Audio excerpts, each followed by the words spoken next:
Дорожники вновь взялись за лопаты, автовладельцы за щетки. Зима сыграла злую шутку с апрелем и решила вернуться. Снегом сегодня накрыло весь юго-восток Татарстана. В Лениногорске уже начали лепить снеговиков, а в Челнах массово переобуваться. Бугульминцы и вовсе запутались, какое сейчас время года.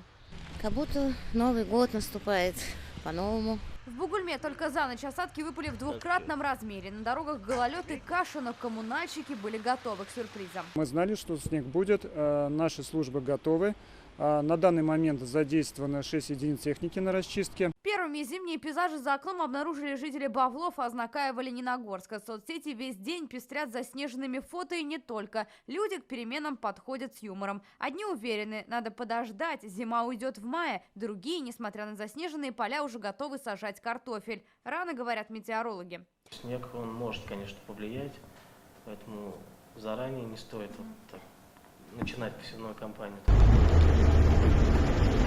Не стоит выезжать и в дальнюю дорогу. Об этом просят автоинспекторы. На трассах ситуация не лучше. Сегодня уже произошло несколько ДТП. А в связи с ухудшением погодных условий дорожные службы перешли на особый режим. Подготовили 158 единиц спецтехники. Метеорологи прогнозируют дальнейшее ухудшение до выходных. Зима еще погостит в Татарстане. Адель Коломиц, Фуат Гасин, Булат Шафигуллин, Игорь Романов. ТНВ, Бугульма, Нурлат, Казань.